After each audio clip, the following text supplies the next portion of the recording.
آئیے آج ایک بہت ہی دلچسپ موضوع پر بات کرتے ہیں۔ ہم یہ جاننے کی کوشش کریں گے کہ دنیا کے امیر ترین اداکاروں کی دولت کا اصل راز کیا ہے، وہ اتنا پیسہ آخر کماتے کیسے ہیں؟ تو سوال یہ اٹھتا ہے کہ ہالی ووڈ کے ان ستاروں کی بے پناہ دولت کے پیچھے آخر ہے کیا؟ جو ہم عام طور پر سوچتے ہیں، حقیقت اس سے کہیں زیادہ دلچسپ اور پیچیدہ ہے۔ اور جواب جو شاید آپ کو حیران کر دے وہ یہ ہے کہ ان کی کمائی کا بنیادی ذریعہ ان کی اداکاری بالکل بھی نہیں ہے۔ جی ہاں، یہ ایک بہت بڑا مغالطہ ہے۔ دیکھیں، ان امیر ترین ستاروں کے لیے اداکاری سے ملنے والی تنخواہ تو صرف ایک شروعات ہوتی ہے۔ یہ وہ ابتدائی سرمایہ یا سیڈ منی ہے جس سے وہ اپنی بہت بڑی کاروباری سلطنتیں کھڑی کرتے ہیں۔ تو یہ لوگ کرتے کیا ہیں؟ پہلی اور سب سے بنیادی حکمت عملی یہ ہے کہ صرف ایک سادہ تنخواہ پر اکتفا نہ کیا جائے، بلکہ اپنی شہرت کا فائدہ اٹھا کر فلم کے منافع میں ایک بڑا حصہ حاصل کیا جائے۔ اس کی سب سے بہترین مثال ہے جیکی چین۔ ان کی دولت کا بڑا حصہ صرف ایکٹنگ سے نہیں بلکہ اپنی پروڈکشن کمپنیوں، لائسنسنگ اور یہاں تک کہ سینما گھروں کی ایک پوری چین کی ملکیت سے آتا ہے۔ مطلب وہ شروع سے آخر تک پورے عمل کو خود کنٹرول کرتے ہیں۔ اور اس کا نتیجہ $557 ملین کی کل مالیت، اور یہ پیسہ صرف ان کے خطرناک سٹنٹ کا نہیں ہے بلکہ ان کی ذہین کاروباری ملکیت کا ہے۔ اچھا، اور یہ کہانی صرف جیکی چین کی نہیں ہے۔ جیک نکلسن کی مثال لے لیں۔ انہوں نے بیٹ مین کے منافع میں اپنا حصہ مانگا اور صرف ایک ڈیل سے $60 ملین سے زیادہ کما لیے۔ اسی طرح بریڈ پٹ نے اپنی پروڈکشن کمپنی پلان بی بنائی جس نے انہیں اداکاری کی فیس سے کہیں زیادہ کما کر دیا۔ لیکن کہانی یہاں ختم نہیں ہوتی، اگلا لیول اس سے بھی بڑا ہے۔ اب بات کرتے ہیں ایسے کاروباروں کی جن کا فلم انڈسٹری سے دور دور تک کوئی تعلق نہیں ہے۔ اس کی ایک بہترین مثال ہے رابرٹ ڈی نیرو۔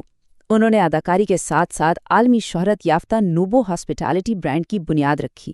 مطلب انہوں نے اپنی دولت کو ریسٹورانٹس اور ہوٹلوں کی ایک حقیقی دنیا کی سلطنت میں محفوظ کر لیا۔ اور نتیجہ کیا نکلا؟ $735 ملین کی مجموعی مالیت، جو زیادہ تر ان کے کاروباری منصوبوں پر مبنی ہے۔ یہ اس بات کی بہترین مثال ہے کہ شہرت کو دوسرے شعبوں میں کیسے استعمال کیا جا سکتا ہے۔ لیکن اگر کسی نے سائیڈ بزنس کو ایک آرٹ بنا دیا ہے تو وہ ہیں جارج کلونی۔ دیکھیں، ان کا اداکاری کا کریئر تو زبردست ہے ہی، لیکن ان کی دولت میں اصل دھماکہ ان کے ٹیکیلا برانڈ کاسامیگوس کی فروخت سے ہوا۔ یہ برانڈ تقریباً $1 ارب میں فروخت ہوا۔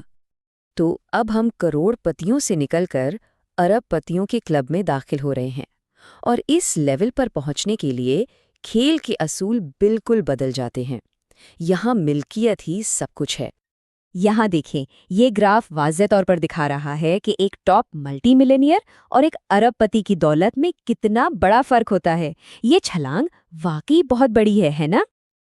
اور اس کلب میں داخل ہونے والوں میں سے ایک ہیں جیری سائنفیلڈ۔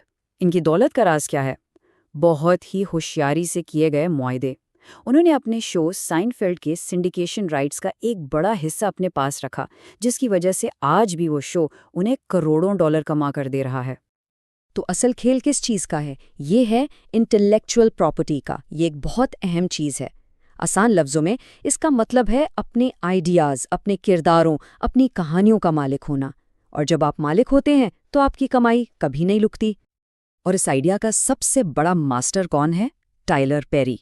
یہ شخص خود لکھتا ہے، خود ڈائریکٹ کرتا ہے، خود پروڈیوس کرتا ہے، اور سب سے اہم بات، وہ اپنے تمام کام کا خود مالک ہے۔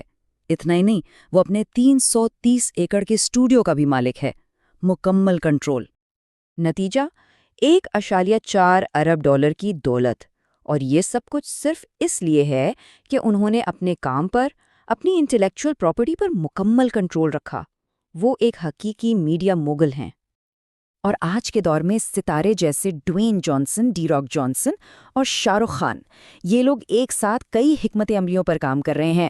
ان کی اپنی پروڈکشن کمپنیاں بھی ہیں، ٹیکیلا برانڈز بھی ہیں، اور یہاں تک کہ کرکٹ ٹیمیں بھی۔ تو ان تمام مثالوں سے ہمیں کیا سیکھنے کو ملتا ہے؟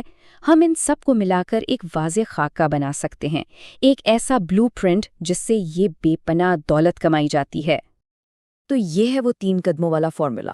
پہلا قدم اپنی شہرت کا استعمال کر کے بہتر ڈیلز اور پروڈیوسر کریڈٹس حاصل کریں۔ دوسرا قدم فلم انڈسٹری سے باہر اپنے برانڈز بنائیں۔ اور تیسرا اور سب سے اہم قدم اپنے مواد اور یہاں تک کہ اس کو بنانے کے انفراسٹرکچر کے مکمل مالک بن جائیں۔ اور اگر کوئی ایسا شخص ہے جس نے اس بلو پرنٹ کو کمال تک پہنچایا ہے تو وہ ہے آرنلڈ شوارزنیگر۔ اور یہاں ایک حیران کن بات ہے، وہ ایک بڑے فلم سٹار بننے سے پہلے ہی ریئل اسٹیٹ سے کروڑ پتی بن چکے تھے۔ تو جب انہوں نے ریئل اسٹیٹ، فلمی تنخواہوں اور طویل مدتی سرمایہ کاری کو ملایا تو نتیجہ نکلا تقریباً 1.49 ارب ڈالر۔ وہ بلا شبہ اداکاروں کی دنیا کے مالیاتی چیمپئن ہیں۔ تو آخر میں اس ساری بحث کا نچوڑ کیا ہے؟ ان سب کا سب سے بڑا کردار کون سا تھا جو انہوں نے اپنی زندگی میں نبھایا؟